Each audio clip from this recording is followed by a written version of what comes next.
which has a life-saving impact on our men and women who serve this country. This business investment represents the future of our community and is an example of how business growth will help expand our tax base. During the last year, our community was successful in obtaining an $800,000 grant as a result of the leadership of Senator Schumer. This new resource will be utilized for the restoration of the trolley tracks along our waterfront, an improvement that will allow our tourist industry to grow and in the future could provide transportation to our new housing developments. Hudson Landing, a large Hudson River housing development plan, is now in the design phase. The seeker, which is the environmental review for that development, concluded this past year. It was a review that took over 7 years to complete, and finally the project is a step closer to becoming a reality. The Sailor's Cove, another housing project, has recently submitted a response to public input, allowing that process to move forward. I strongly support these projects because expanding our tax base, both residential and commercial, is critical in our economic recovery and will, in addition, help solve some of our moderate housing needs. These waterfront communities will eventually tie into our current Rondout business district. We have to thank Congressman Hinchy again for obtaining $1.2 million in grant money, an additional sum of $200,000 in stimulus funds to start the waterfront walkway project. New brick pavers are currently being installed to enhance our waterfront district. This new improvement takes the area even more inviting to the public and allows for the safe foot traffic along the creek.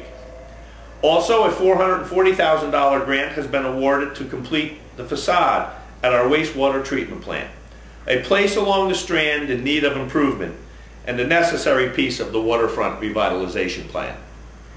These improvements fall within our plan to provide public infrastructure to support private investment on the waterfront. On the topic of revitalization, I want to mention that we will be exploring a block-by-block initiative, which is a comprehensive neighborhood stabilization task force. It catalogs each property in a targeted area to identify consistent problems and map out a strategy for enforcement, crime suppression, and reinvestment policies block by block. It has been adopted by Mayor Jennings of Albany and has proven successful since 2007. As the city prepares for the future, we must focus on a place in need of attention, the former Kingston facility. For too many years, this building has been neglected, causing blight in the heart of our city, which could be a vital asset to the Midtown area. In the near future, I will be asking members of this community to serve on a commission to create a plan for future development of this potential treasure. The committee will be representative of the stakeholders in the Midtown community. If planned and executed correctly, this could be a catalyst for change in the Midtown area. Revitalization of a community is a multifaceted process that includes not only new construction and planning, but also includes the proper maintenance of existing facilities. I want to express my deepest gratitude to Community Playthings, an organization who has pledged to sponsor the total cost for the replacement of the turf in Dietz Stadium. This generous donation will enable us to begin the process of renovating the stadium, and it demonstrates that citizens, governments, and community organizations can come together for the good of the greater community. From the onset of my career as mayor, I have made a particular commitment to the homeless, disadvantaged, and the disenfranchised people of Kingston. I've always tried to give a voice to those who often are unheard in our community. I've been unwilling to accept substandard housing for our homeless families and have fought tirelessly to locate a family-based shelter here in the city where residents can access needed services and transportation. The Kingston School District reports that over 140 homeless students have been enrolled since the beginning of the school year. This number includes some children who resided in permanent housing outside the city of Kingston, but were placed in shelters within the city of Kingston. These numbers are on the rise due to the economic downturn. I have worked with private developers and nonprofit agencies such as RUPCO to provide affordable housing to our residents who need it. Additionally, Kingston offers families in need an opportunity for housing in a myriad of complexes such as Birchwood Villages, Rondout Gardens, and Colonial Gardens. Kingston has taken its responsibility to the disadvantaged seriously.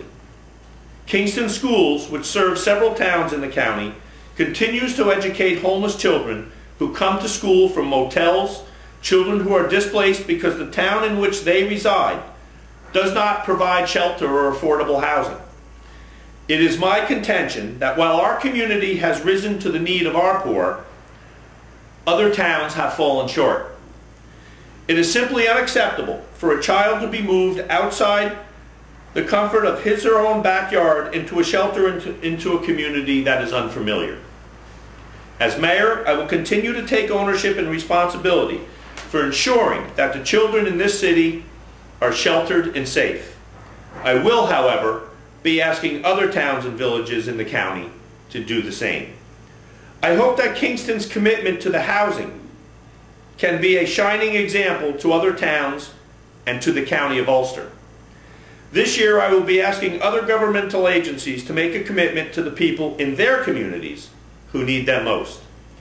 I hope to be a resource on this to the county and to other towns who currently need to explore affordable housing options in their communities. This year has been one of budgetary challenges as well as community progress. The economic issues have been a concern that will continue to be a priority for this city. We will be looking for unique ways to solve our local problems. We will never be defeated by our troubles. We are a strong, caring community with many resources, most especially our people. Kingstonians are people who rise to every occasion. We come together when we need each other, resolving our problems with thought and understanding. We respond when called and share in a time of need. Kingston is blessed.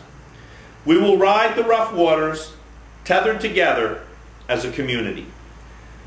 As proudly illustrated on our city seal, our sailboat will take us to a place of calm, on the banks of the mighty Hudson, to a home we lovingly call Kingston. Thank you, and God bless the great city of Kingston.